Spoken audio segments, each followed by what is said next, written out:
دشمن پر ہیبت طاری، آپریشن غضب للحق جاری۔ پاک افواج کے افغانستان میں کامیاب فضائی حملے، افغان طالبان اور فتنہ الخوارج کے ٹھکانوں سمیت فوجی تنصیبات نشانہ۔ قندھار میں technical support infrastructure equipment storage بھی ملیہ میٹ۔ سیکیورٹی ذرائع کے مطابق انفراسٹرکچر اور اکوپمنٹ اسٹوریج افغان طالبان اور دہشت گرد استعمال کرتے تھے۔ کارروائی 14 اور 15 مارچ کی درمیانی شب کی گئی۔ اہداف کے حصول تک آپریشن غضب للحق جاری رکھنے کا عزم۔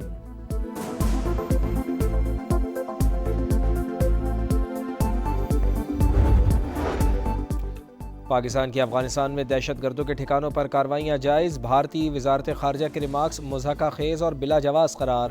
ترجمان دفتر خارجہ کے مطابق افغان سرزمین سے فتنہ الخوارج اور فتنہ الہندوستان سرگرم ہیں۔ دہشت گردوں کو بھارت کی فعال حمایت اور سرپرستی معلوم حقیقت ہے۔ افغانستان میں اپنے دہشت گرد نیٹ ورکس کی تباہی پر بھارت کی مایوسی بیانات سے ظاہر ہے۔ سننے میں آیا ہے کہ ایران کے نئے سپریم لیڈر ممکنہ طور پر زندہ نہیں، امریکی صدر کا نیا دعویٰ، کہا خبر افواہ بھی ہو سکتی ہے۔ ایران کے ساتھ معاہدہ کرنے سے انکار، بولے ایران ابھی ہماری شرائط پر ڈیل کے لیے تیار نہیں۔ خارق جزیرہ مکمل طور پر تباہ کر دیا، آبنائے ہرمز کھلوانے کے جتن، اتحادیوں اور دوست ممالک کو مدد کے لیے پکارنے لگے، کہا امید ہے کہ برطانیہ، چین، جاپان، فرانس، جنوبی کوریا اور دیگر ممالک جنگی جہاز بھیجیں گے۔ آبنائے ہرمز کے ذریعے تیل حاصل کرنے والے ممالک خیال رکھیں، امریکہ مدد کرے گا۔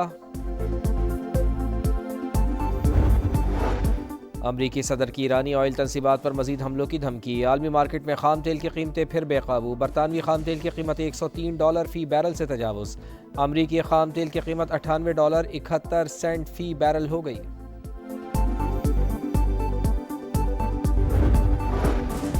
امریکہ اور اسرائیل کے ایران پر حملے جاری، تہران اور شیراز پر بمباری، آگ بھڑک اٹھی۔ اسرائیل کی لبنان پر بھی وحشیانہ بمباری جاری، بچے سمیت مزید 14 شہری شہید، 7 افراد زخمی۔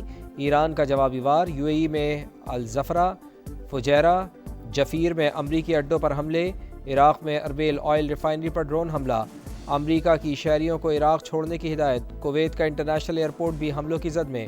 قطری وزارت دفاع کا 4 بیلسٹک میزائل اور ڈرونز تباہ کرنے کا دعویٰ، سعودی عرب نے بھی 2 ڈرونز تباہ کیے۔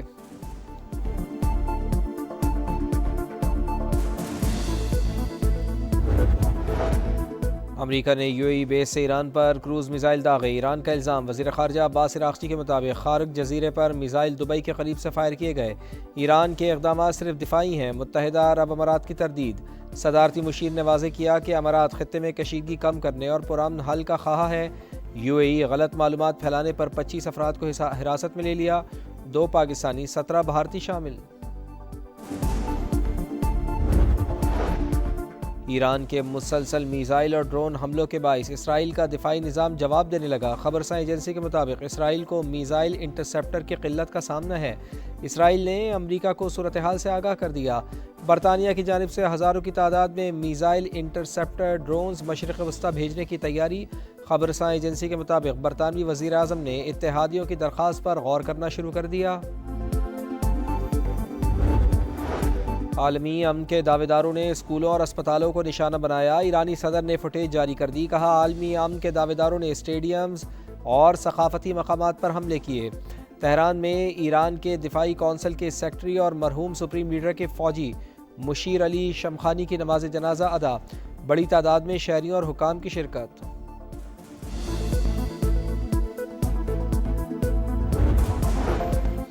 ایران پڑوسی ممالک کو نشانہ نہ بنائے، حماس کا مشورہ، امریکہ اور اسرائیل کے حملوں کا جواب دینا ایران کا حق ہے، حق دفاع کے باوجود خطے کے ممالک پر حملے کرنے سے گریز کرے، تہران قانونی طریقے سے جواب دے سکتا ہے، خطے کے تمام ممالک امریکی جارحیت ختم کرنے کے لیے کوششیں کریں، ترکیے کو جنگ میں دھکیلنے کی کوشش ناکام ہوں گی۔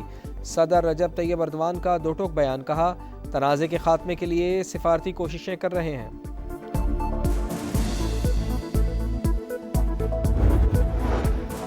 وفاقی حکومت کا پیٹرول اور ڈیزل پر پیٹرولیم لیوی برقرار رکھنے کا فیصلہ، نوٹیفیکیشن جاری، مٹی کا تیل $39.20 فی لیٹر مہنگا۔ وزارت توانائی کے مطابق وفاقی حکومت پیٹرول اور ڈیزل کی قیمتیں برقرار رکھ کر 23 ارب روپے کی سبسڈی ادا کرے گی۔ خطے میں جنگ کے اثرات سے بچاؤ کے لیے اقدامات، وزیر اعظم کی زیر صدارت جائزہ اجلاس میں بچت پلان پر غور، کفایت شعاری اور ایندھن بچت اقدامات کا باضابطہ نوٹیفیکیشن جاری۔ خود مختار اداروں کے ملازمین کی تنخواہوں میں سے 2 ماہ کے لیے کٹوتی ہوگی، عوامی ریلیف کے لیے استعمال کی جائے گی، سادگی اور کفایت شعاری کے احکامات پر عمل درآمد کرائے جائے۔ وزیر اعظم کی تمام سفارت خانوں کو 23 مارچ کی تقریبات انتہائی سادگی سے منانے کی ہدایت۔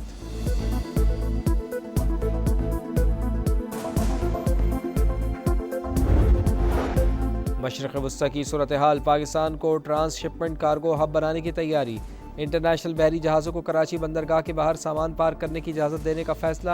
چیئرمین کے پی ٹی ایڈمرل ریٹائرڈ شاہد احمد کی سما سے گفتگو، کہا پاک نیوی شپنگ لائنز کو سیکیورٹی فراہم کر رہی ہے، ہفتے میں 2 دن کراچی کی بندرگاہ پر ٹرانس شپمنٹ کارگو کے جہازوں کی آمد و رفت ہوگی۔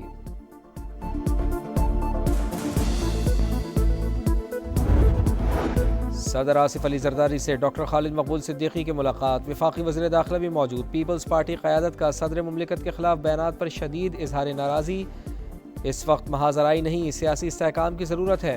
محسن نقوی کی پاکستان پیپلز پارٹی اور ایم کیو ایم کے درمیان سیاسی کشیدگی کم کرانے کی کوششیں۔ خطے میں جنگ کے اثرات سے بچاؤ کے لیے اقدامات، وزیر اعظم کی زیر صدارت جائزہ اجلاس میں بچت پلان پر غور، کفایت شعاری اور ایندھن بچت اقدامات کا باضابطہ نوٹیفیکیشن جاری۔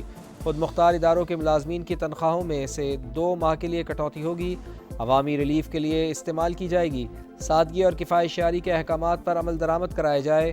وزیر اعظم کی تمام سفارت خانوں کو 23 مارچ کی تقریبات انتہائی سادگی سے منانے کی ہدایت۔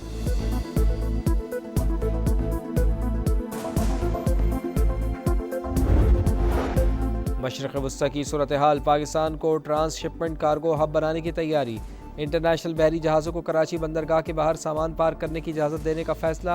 چیئرمین کے پی ٹی ایڈمرل ریٹائرڈ شاہد احمد کی سما سے گفتگو، کہا پاک نیوی شپنگ لائنز کو سیکیورٹی فراہم کر رہی ہے، ہفتے میں 2 دن کراچی کی بندرگاہ پر ٹرانس شپمنٹ کارگو کے جہازوں کی آمد و رفت ہوگی۔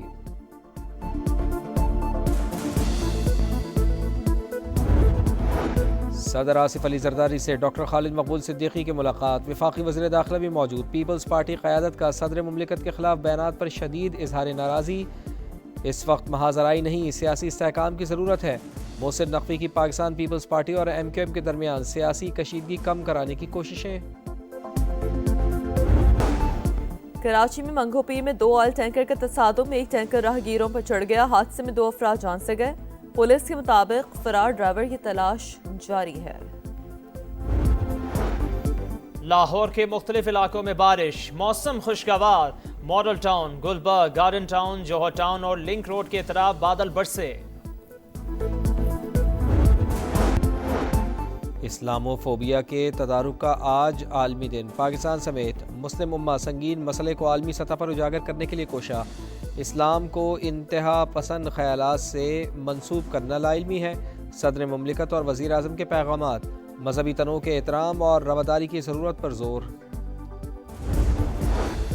مشرق وسطی کشیدگی کا عالمی کھیلوں پر بھی اثر، ایران جنگ کے باعث فارمولا 1 کی 2 بڑی ریسیں منسوخ، انتظامیہ کے مطابق بحرین اور سعودی عرب گرینڈ پریکٹس مقابلے اپریل میں نہیں ہوں گے۔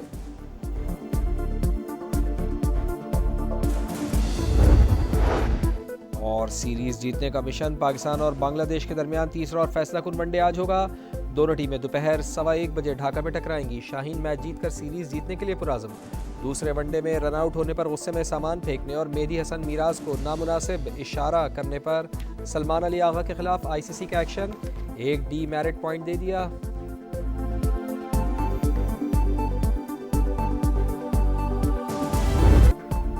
سلیکشن کمیٹی کا T20 ورلڈ کپ میں ناکامی کا دفاع، سیمی فائنل نہ کھیلنا بڑا ایشو نہیں، عاقب جاوید کی انوکھی منطق، کہا سپر 8 میں 1 میچ ہارے، رن ریٹ کی وجہ سے سیمی فائنل میں نہیں گئے، ہر ناکامی کے بعد کہا جاتا ہے کوچ بدل دو، کپتان بدل دو، چیئرمین بدل دو، بار بار تبدیلیاں کر کے کئی زیادتیاں کیں، بابر کے 15 رکنی سکواڈ میں ہونے کا مطلب یہ نہیں کہ وہ لازمی 11 میں بھی ہوں گے۔